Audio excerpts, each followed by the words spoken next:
কৃষ্ণ। হে প্ৰভুসকল, আমি কীৰ্তন শাস্ত্ৰ ভাগে কংসবধৰ বিষয়ে আমি আলোচনা কৰি আছিলোঁ। আজিও আকৌ আমি কংসবধৰ বিষয়ে লৈছোঁ। এটি অধ্যায় আপোনালোকৰ ওচৰত আলোচনা কৰিবৰ কাৰণে কৃষ্ণ।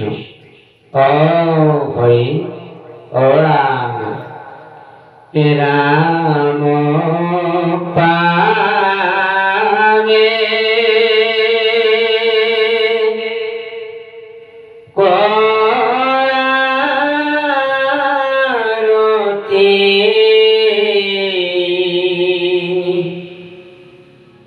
ভাই ৰামৰ নামে গতি ৰাম পাৱে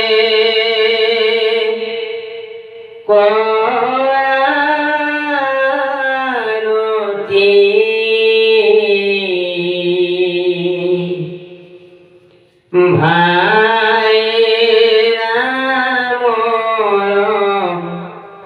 নামে গতি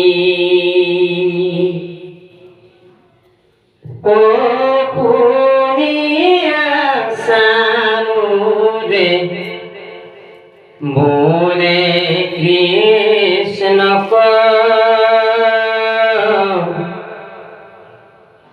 নহিকা গোপাল তুমি বালক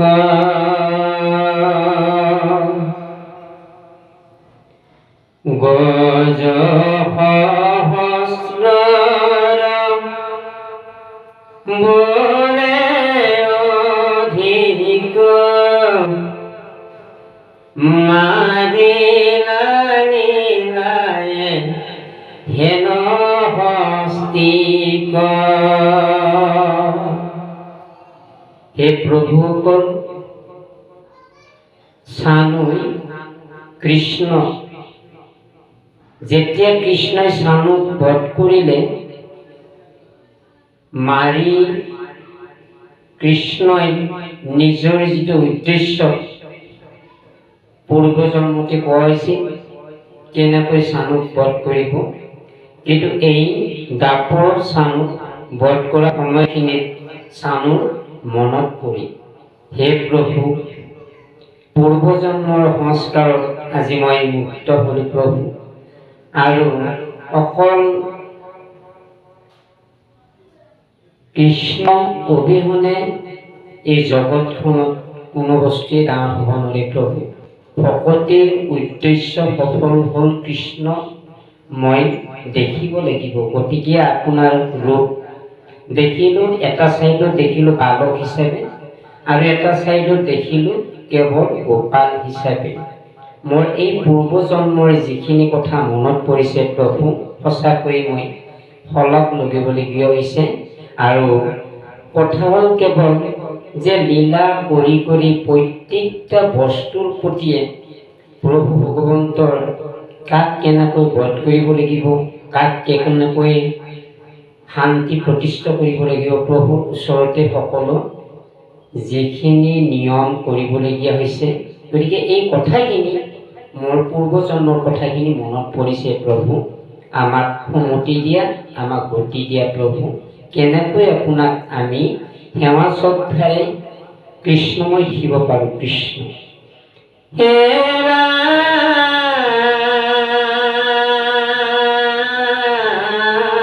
ৰাম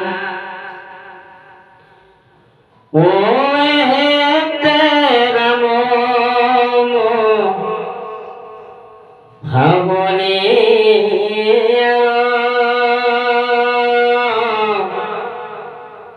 মই হমে তুমি কৰা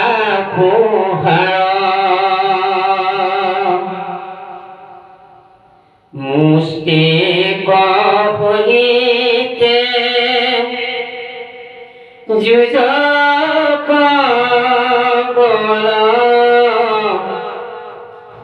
অন্যায় অনুহি দুয়ো মহামল্ল।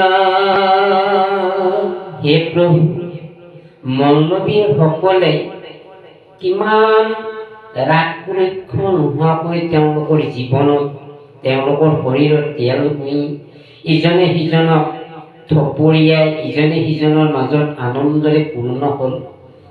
যিখিনি দক্ষতাৰে বল দেখুৱাইছিল বলপূৰ্বক হিচাপে, কিন্তু সেই বলৰ কোনো কামতে নাহিল প্ৰভু।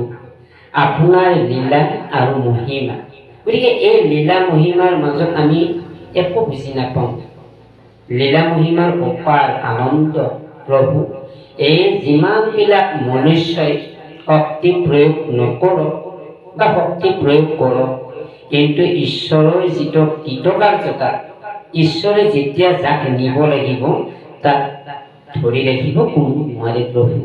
আপোনাৰ লীলা মহিমা সঁচাকৈ অপাৰ বুলি গৈছে প্ৰভু।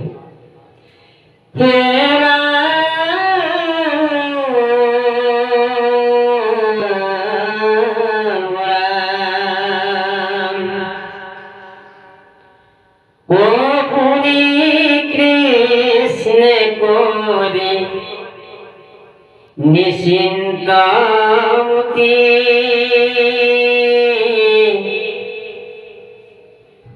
সমুখ ভৈলাসা নৰক প্ৰতি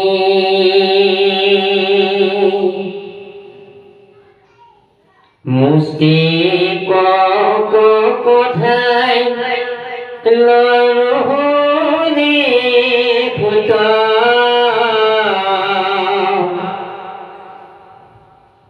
মিলিল মল্লযু ধয়দ ভূত। কংসই ভাবিছিল যে ইমান বিলাক পৰীক্ষা কৰি কৃষ্ণক বধ কৰিব নোৱাৰিম। এতিয়া শেষ উপায়টো কংসই লৈছিল যে মল্লবীৰ সকল বহুত আনন্দই আৰু বহুত বিশ্বাসেৰে কৃষ্ণক বধ কৰিব বুলি মল্লসকলক আগবঢ়াই দিছিলে। আচলতে কংসৰ নিৰাপত্তাটো আছিল শেষ মুহূৰ্তত যে মল্লবীৰ সকলৰ ওপৰত নিৰ্ভৰযোগ্য তেওঁ সমস্ত অৰ্পণ কৰিছে যে কৃষ্ণক বধ কৰিব পাৰিম। যে এনেকুৱা মল্লবীৰ সকলে ইমান শক্তিপূৰ্ণতাৰ ভাৱে প্ৰয়োগ কৰি কিন্তু কৃষ্ণক গাৰ নোম এডালো হানি কৰিব নোৱাৰিলে। যে শক্তি প্ৰয়োগ ক'ত থাকিল? মল্লবীৰ সকলো ক'ত থাকিল এনেকুৱা শক্তি? গতিকে স্বামী এই কথাখিনি কৃষ্ণক আনন্দিতৰে আৰু বৰ ধুনীয়াকৈ কৃষ্ণ গুণানুকীৰ্তন কৰি কৈ আছিলে। কৃষ্ণই কি কৰিব? কৃষ্ণ শুনিবৰ বাধ্য হ'ল আৰু আকৌ এটা কথা কৈছে যে হে প্ৰভু কৃষ্ণ দৈৱকী নন্দন, এই বলৰামকো যে আপুনি লগত লৈছে, এইটো এটা বৰ আনন্দিত। আপোনাৰ যিমান শক্তি বলৰামৰো সিমানখিনিয়ে শক্তি দেখা পাওঁ প্ৰভু। কিন্তু কথা হৈছে কি, বলৰামৰ যিটো শক্তি কিন্তু আপোনাৰ অবিহনে শক্তি প্ৰয়োগ কৰিব নোৱাৰে। গতিকে এইটোৱে বুজি পাওঁ যে ভকতিৰ বলেৰে ভকতক এটা ভাল স্থানত এটা সুসময় কৰি এটা নিৰাপত্তা দিয়ে প্ৰভু ভগৱন্তই। আৰু যিসকল দস্যু দম্ভিকতাৰে তেওঁলোকে নিজৰ পৰিস্থিতি বা নিজৰ যিটো দক্ষতা যিখিনি প্ৰয়োগ কৰি তেওঁলোকে নিৰাপত্তা দিব নোৱাৰে, দস্যুক দমন ভগৱন্ত পুৰুষে কৰিবই, শান্ত পালক। ইমানবোৰ কথা ঈশ্বৰৰ ওচৰত গুণ বখানি আছে চান।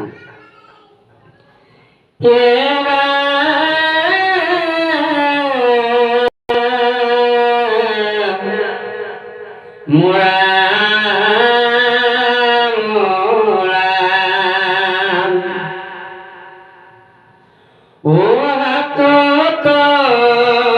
হাতে মালো বান্ধে বান্ধি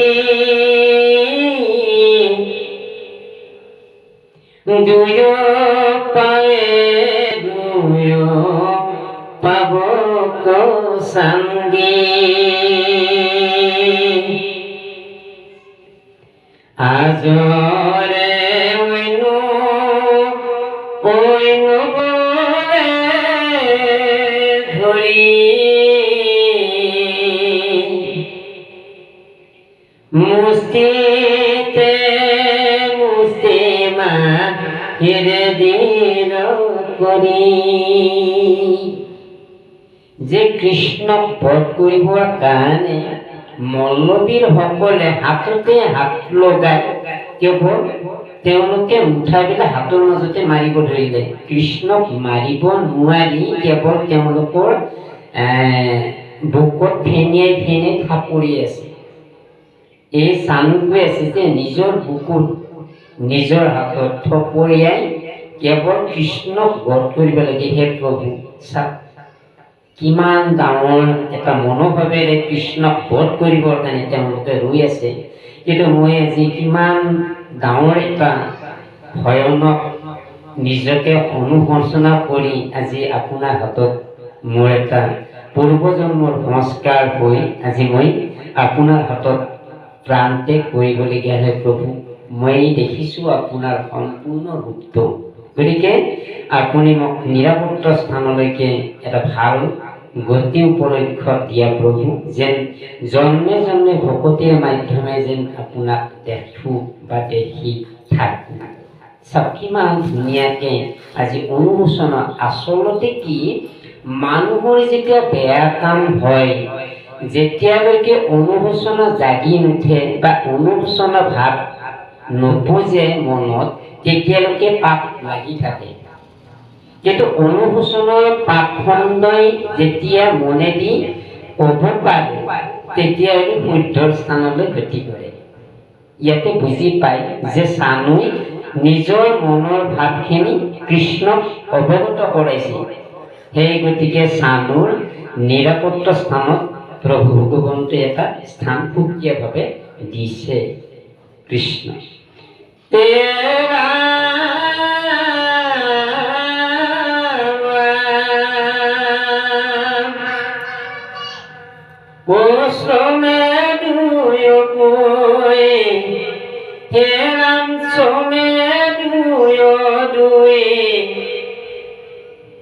জানো তহরে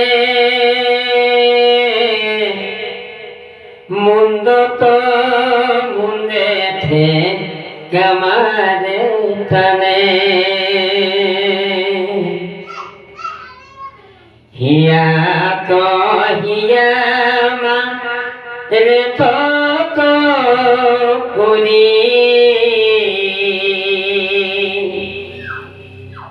আজুরে নেয়কো তোহাতে ধৰি নিজৰ মুণ্ডত নিজে লগাই ঠেকেৰে আছে যে মুণ্ডত ঠেকেৰিয়াই তেওঁলোকে কি কৰিছে কেৱল দাঁত মুখ কামুৰি এই মল্লসকলে তেওঁলোকে কেৱল নিজৰ হাততে নিজে ঠেকেৰিয়াই নিজৰ মূৰত নিজে ঠেকেৰিয়াই কেৱল যে খং দম্ভ অহংকাৰে তেওঁলোকে কেৱল কৃষ্ণক এটাই উদ্দেশ্য কৃষ্ণক কেনেকৈ বধ কৰিব কেনেকৈ বধ কৰি কংসক দেখুৱাব এইটোৱে আছিল তেওঁলোকৰ উপলক্ষ্য গতিকে কিমানবোৰ এই কাৰুকাৰ্যৰে কৃষ্ণক ভয় দেখুৱাইছে এইবোৰ কথা কেৱল চানুই কৃষ্ণৰ চৰণ চত্ৰত কেৱল প্ৰকাশ কৰি আছে গুণানু গাই আছে কৃষ্ণৰ ওচৰত হে প্ৰভুসকল চাওক জীৱনৰ